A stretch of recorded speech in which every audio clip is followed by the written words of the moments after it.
So we're in here. I'll let the video upload right quick.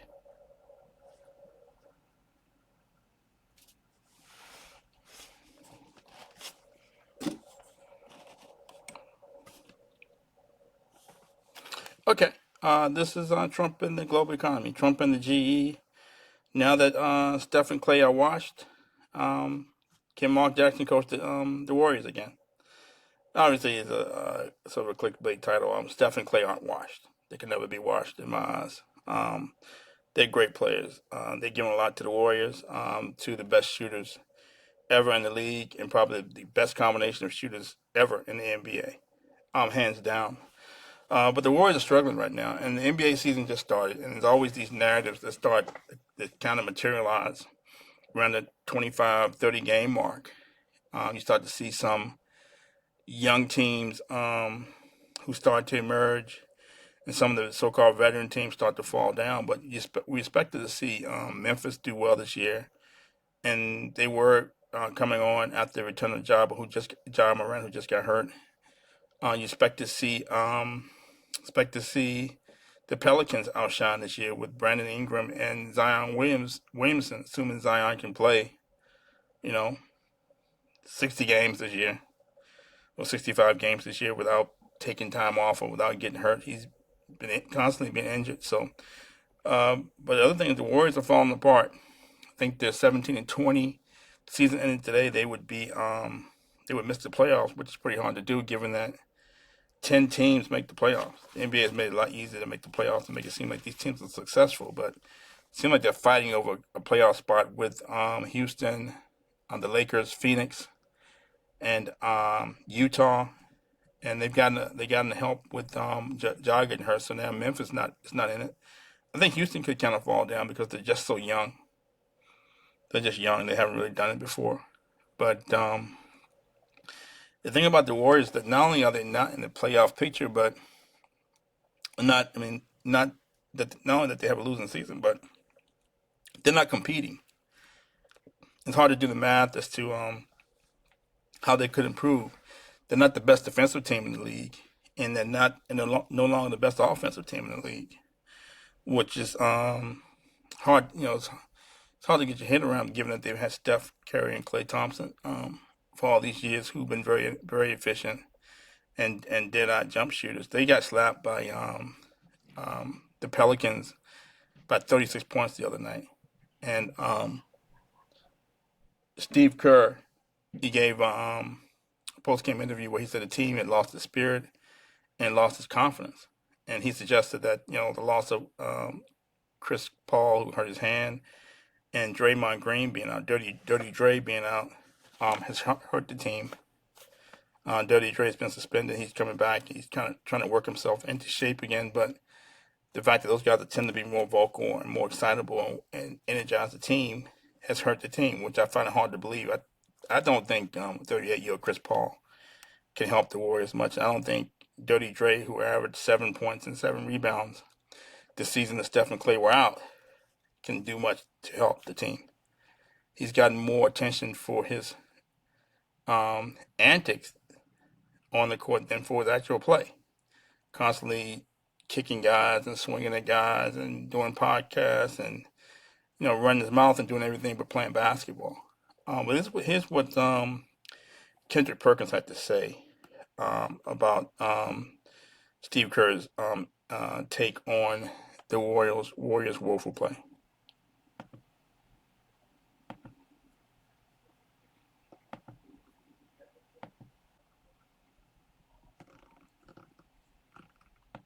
Steve Kerr has said this team has lost their spirit.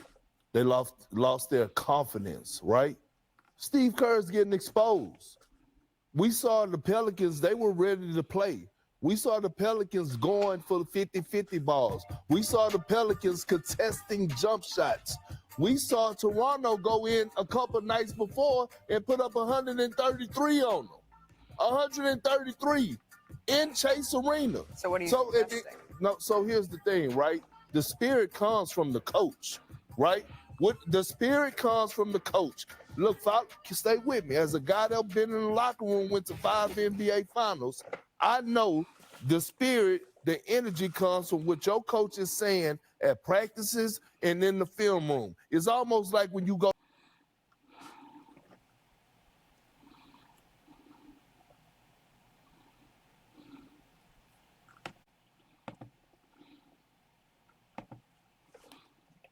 Okay, and I agree. I agree with Perkins. The jury's still out whether Steve Kerr can actually coach.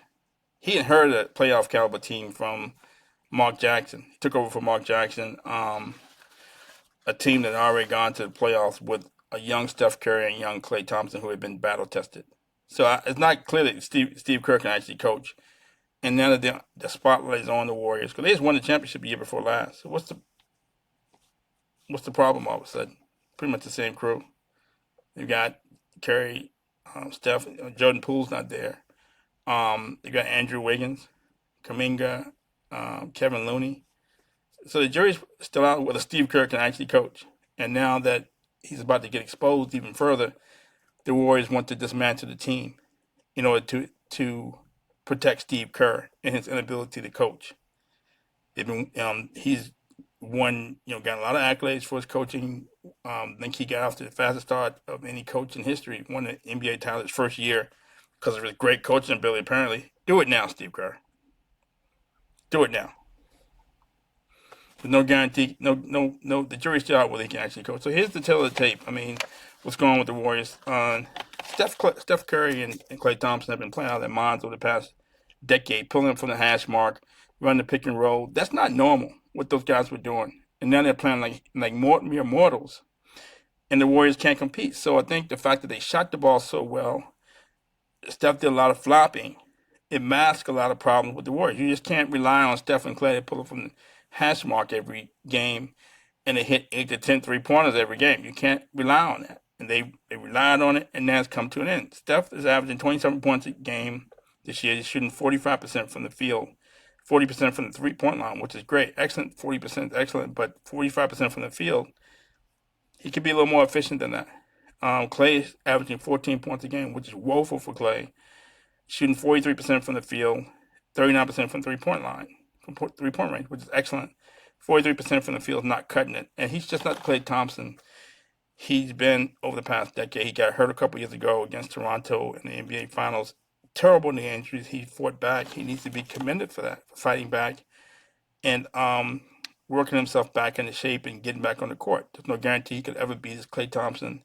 No guarantee he would ever be on the court again. He came back, and he needs to be commended for that. But he's not the Klay Thompson of old. He's not the defensive stalwart he was previously either.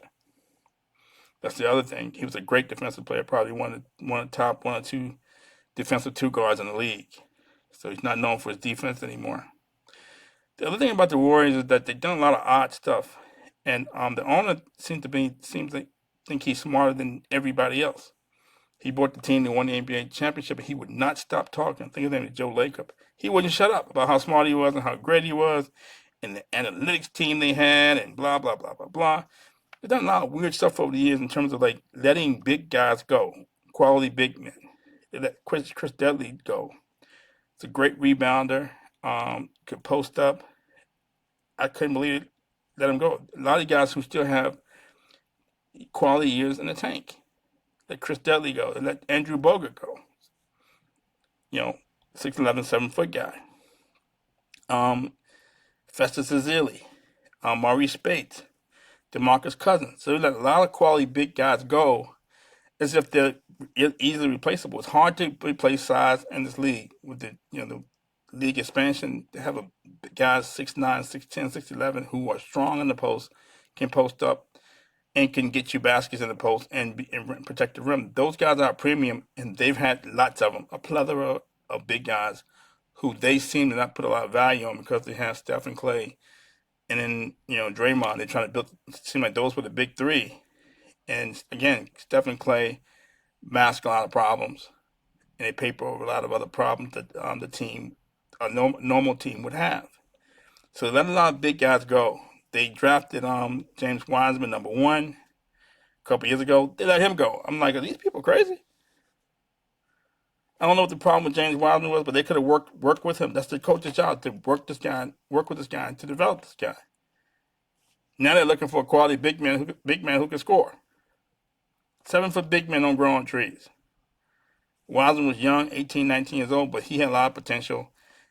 And I thought it was unfair that they drafted him, but they let the guy go. So they do a lot of odd stuff that seem like they think they're smarter than everybody else. And now it seems like it may come back to bite them. So that's sort of my take on the Warriors. They're losing. They should lose. When you let quality big men go like that for no reason, because you think you're smarter than everybody else, because you're going to rely on Klay and Steph to make 8 to 3-pointers a game. It works until it doesn't. And so now that the Warriors, now that Steph and Klay aren't performing like they used to, maybe it's time to let Mark Jackson coach the team again. You know, maybe you can let a black guy take over again. Now the team sucks. Mark Jackson took over the team in 2011, and a couple years before that, they had gone. I think in 2010 they had gone 36-46, and the year before that they went 26-56. And in 2008 season, they went 29-53. So Mark Jackson took a team, inherited a team that had 3 straight losing seasons. His first year they went 23-43. His second year they went 47-35. And his third year, the coach, they went 51-31. His early years, I think Steph had some ankle problems, but his third year they went 51-31. They'd gone to the playoffs. This is on 2013-2014 season. They'd gone to the playoffs two years in a row. They had a young Steph Curry, young Klay Thompson, who had been battle tested, and they were going at those guys. There's other top teams in the Western Conference, so they got a chance to get battle tested, which is key. They went to the fire, and Joe Lacob bought the team and decided he was going to get rid of Mark Jackson. Some silly excuse about how he felt more comfortable with Steve Kerr than Mark Jackson. He had a better relationship with Steve Kerr. I think they went on a yacht or something. And we all know it because Mark Jackson was black. And that's the thing about the NBA. They give these black guys these jobs when the team sucks. And you give them a couple years. They don't win. They discard them. If they do win, they still get rid of them. And then hire a white guy. They give them a guy, some black guy, a garden that's full of rocks. The guy get rid of all the rocks, tills the soil, plant seeds, and the first head of lettuce or first ripe tomato, they get rid of the guy, the black coach, and then go hire a white coach. That's what they did to Mark Jackson. Here's what Charles Barkley had to say when Jackson got fired back in 2014.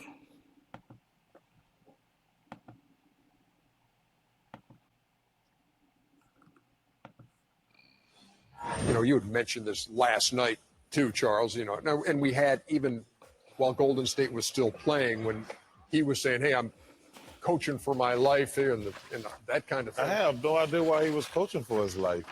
They made the playoffs one time in 17 years before he got there, and he got them to the playoffs back-to-back years.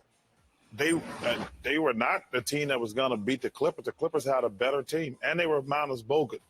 I just don't understand. I mean, listen, obviously there's some dysfunction going on in that organization.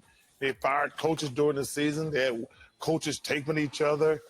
The only thing I blame Mark for is he got to do a better job of surrounding himself with people he can trust.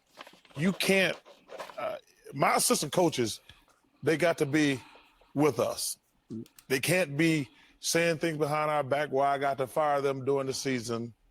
They can't be taping our conversations privately. That tells me that's the only thing I blame him for. I'm only going to hire people I know got my back 100% because we're in the business to get hired to get fired. Every coach is going to get fired. The one thing I always want to know if I'm going to get fired, I want everybody with me to have my back. And clearly, some of those guys up top and some of those guys with him didn't have his back. And he has to take some responsibility for that. But I thought him getting fired was 100% not unfair.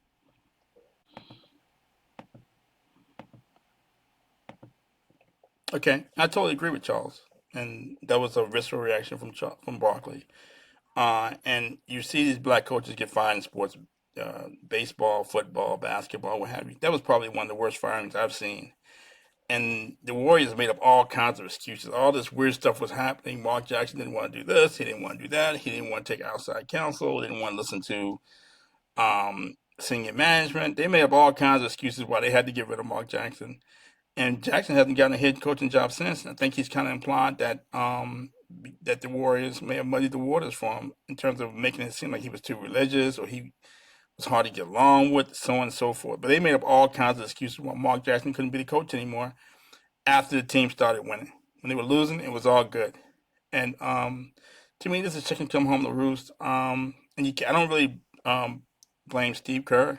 A quick Steve Kerr story. I actually met Steve Kerr in London. I was working on a deal a long time ago in London. Saw a restaurant, saw this white guy, this white lady talking. I knew I recognized this guy from somewhere. I kept staring, looking over there. He finished his dinner and left. 30 minutes later, I finished my dinner and left. Went outside. He was still, waiting for a cab. It was Steve Kerr. I was probably the only person who recognized him.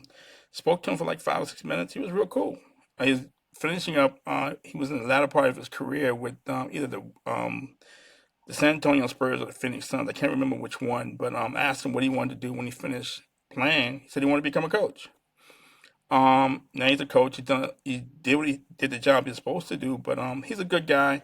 You can't blame Steve Kerr. But now that the Warriors are losing, it seems like they're trying to protect Kerr by dismantling the team because it's not clear whether Steve Kerr can actually coach and develop players like James Wiseman or Moses Moody or Kuminga or some of the younger guys on the bench, which is what they need to do to make up for the loss of the decline in play of Steph and Klay. So that's basically it.